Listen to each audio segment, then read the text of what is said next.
I can't do this anymore. What? This. What, mornings? No. All of this. You mean the deal? Afraid so. What do you mean? You need better pay, different hours? No, nothing like that. I'm just... You know, done with this. Uh-huh. Okay. You wanna...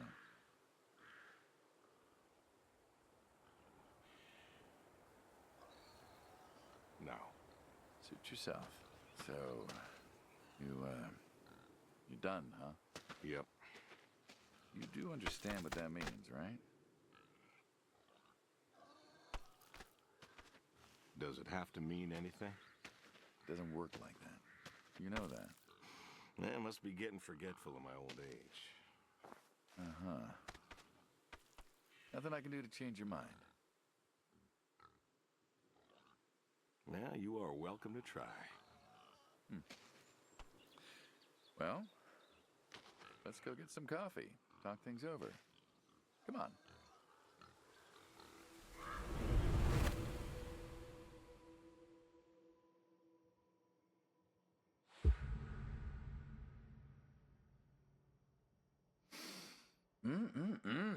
Smells delicious as always. Sadie was the real cook. Hey, don't sell yourself short. Not much that's better than your home-cooked eggs. Hope you don't mind, I left out the bell peppers this time. Can't stand them.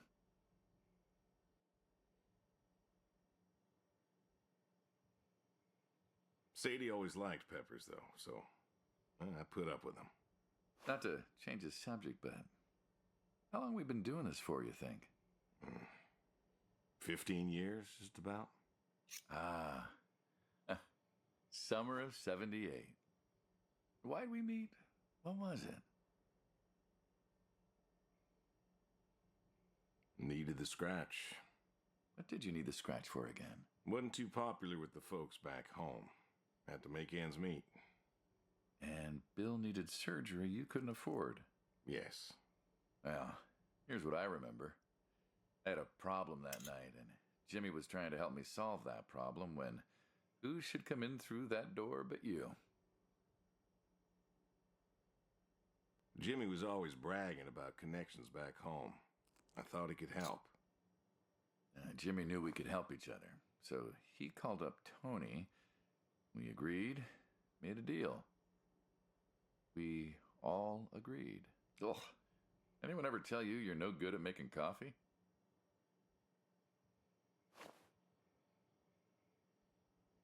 Every time you visit. Thought you'd have got it better by now. Well, Sadie made the coffee. I made the bacon. It's good bacon. You know, when I was a kid, I thought pigs were all pink with curly tails. Yorkshires are. Mine are red wattle. American breed. Not a lot of them out there, you know. That's so. Mm-hmm. Always thought it'd be nice, you know, to raise pigs that was different. I had some Yorkies way back. Must have been, I don't know, before the service. Long time ago. I'm an old man. You and me both. So why the Waddles? Funny name. Like I said, American breed. Nearly went extinct. Thought I'd do my part to keep them alive. And that tastes good. You aren't wrong. You know, the other day, I was reading the paper. Look at you, an intellectual. Maybe. Anyways, I read that pigs were as smart as us. You believe that? You, going somewhere with this?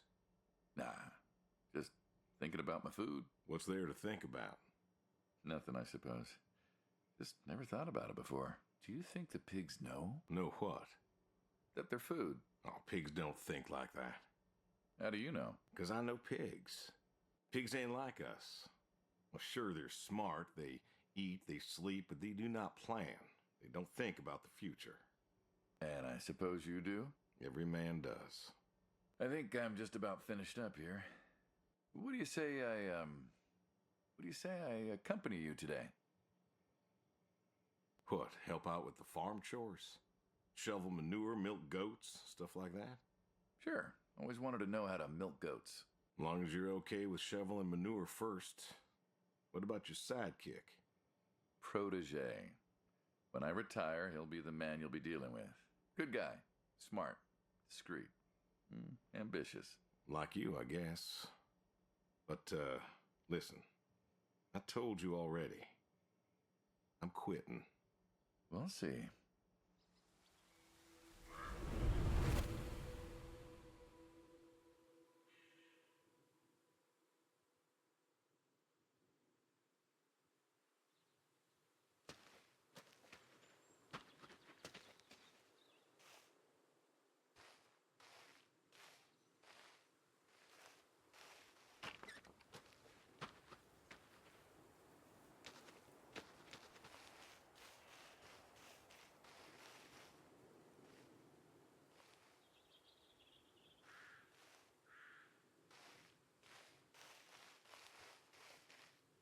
Huh.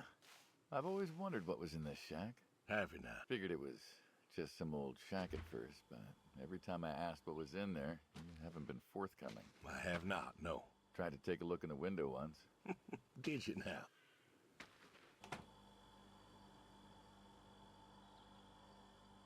Ta-da! Beautiful, right? Pop machines. Here I figured you had a deep, dark secret. We have a deep, dark secret. This here is one of my hobbies. What, collecting them? Well, sure, I collect them, I guess, but that's not really the point. Is there a point to any hobby? It depends. What I meant was that it's no fun to just collect them. I fix them up. That's where the real fun is. Makes sense.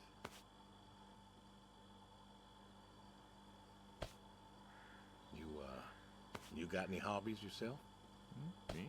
Well, who else am I talking to? I mean, who doesn't have hobbies? Well, what's yours? Reading, I guess? Reading isn't a hobby. Of course it's a hobby. What do you think libraries are for? Everyone reads. Heck, I read the paper every day. But reading isn't a part of your personality. It's just a thing people say they do when they don't have any other hobbies. You really believe that? I knew someone who read every single day.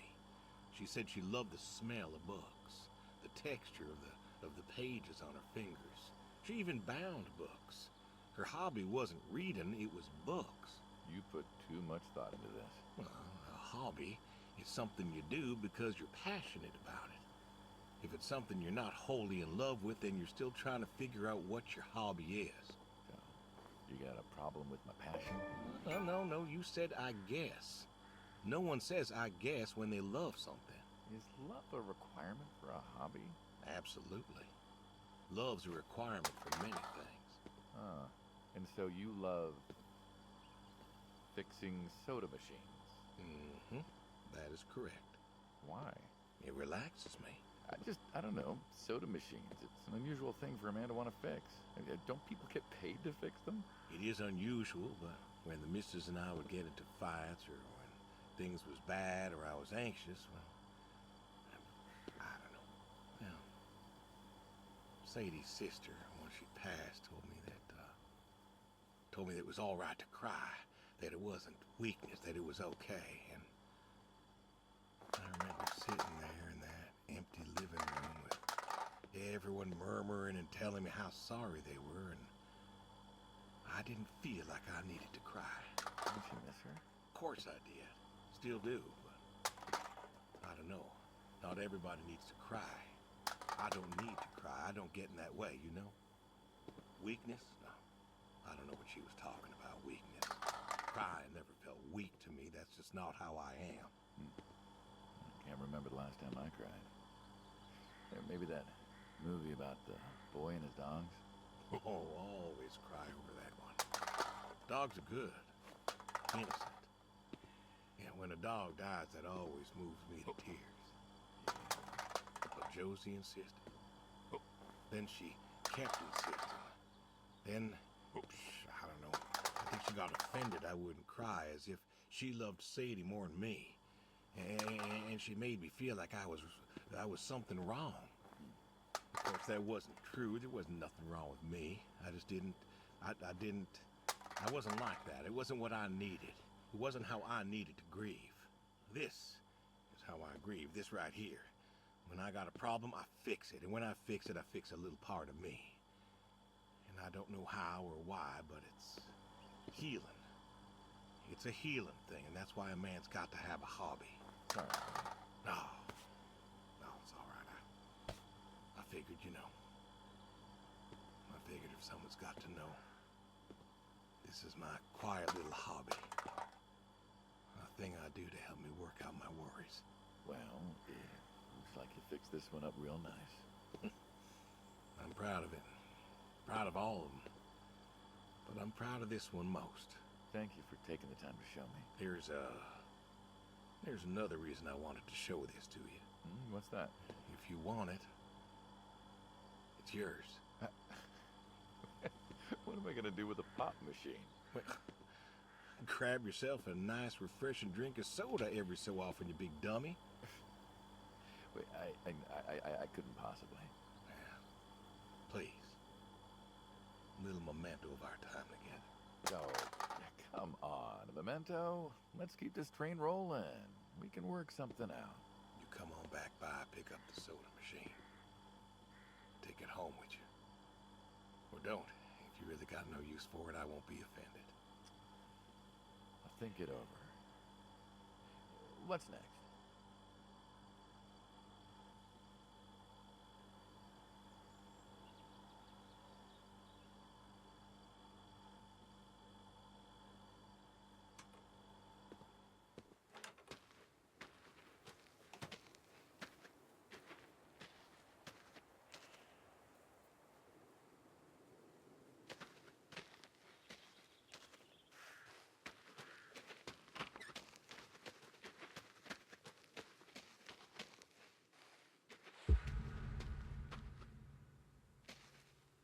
Why horseshoes?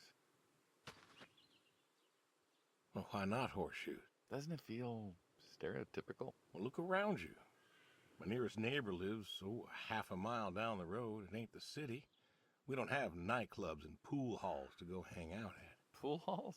What is this, 1890? This is 1992, friend. We got shopping malls for teenagers, restaurants, clubs, whatever. But pool halls? I don't even know if they had those when I was a kid. Uh-huh. Well, time doesn't pass out here as quickly, I suppose. No need for all that, stimulation. Ah, so you play horseshoes. Or read a good book. Develop photos you took for yourself. Go fly fishing. It sounds idyllic. Quaint, but idyllic. And you just want to give up this home-cooked paradise?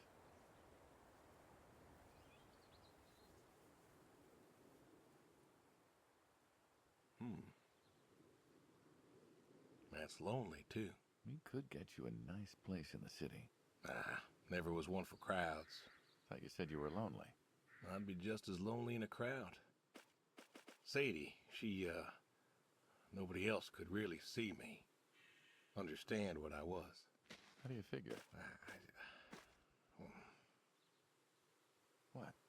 After Saigon, when I got back, all these people were hugging their loved ones or protesting or whatever, and I don't know. I never felt more alone in all my life. I was home. I should have been happy, and I wasn't. Well, it wasn't a popular war. You lost friends too, right? Yeah, but I got home. It was dark, and there was Sadie waiting for me. Porch light like a halo around her head. And I knew I wasn't alone anymore. So you came back to your high school sweetheart. I thought he'd have married her by then. I didn't think she'd wait for me. Why not? You're a handsome guy. I bet all sorts wanted you, especially back then. Women love a man in uniform. You see that house on the hill? What, the burned out one? I always wondered what happened there. Gary Gordon, of the Gordon family. Went to high school with us. But Now, most of us were farm folk. Sadie, her dad, was the county judge, so for us that's pretty high society. The Gordons owned a lot of land, and all that passed to Gary after his ma died. In high school, he'd been our quarterback after his pa paid off the school, but he wasn't a bad athlete. Good-looking guy? Oh, a real James Dean. And he had eyes for Sadie. The poor farm boy who couldn't play on the team versus the star quarterback. Shit, what kind of contest was that? Hey, who wouldn't want all this? Man, yet when I came home, there she was. Where was Gary? He served too? Gary was too rich to serve. Star quarterback had some health exemption. Didn't get drafted. Uh-huh. So then, where was he? Running his dad's business. Trying to win her heart. Didn't work. Well, she invited him to the wedding. I didn't want him there, but, well, you know Sadie. Uh-huh. Well, the Gordons own most of the property around here, including the 200 acres surrounding that hill. Right. And he built a house. A house? Wait, that house? The very same. Looks like it was a mansion. It was. Why'd he build it? I don't know. To remind her what she'd given up, maybe? So, what happened to the wealthy Gary Gordon in his mansion? Well, he built it one year. Must have been 1966 or so, and he went inside and he just disappeared. Then one night, about a year later, there was a storm and boom, no more Gary Gordon. No more Gary Gordon. Huh. Maybe he was lonely too. Maybe. Oh, I won. Guess this city slicker's still got it. What's next?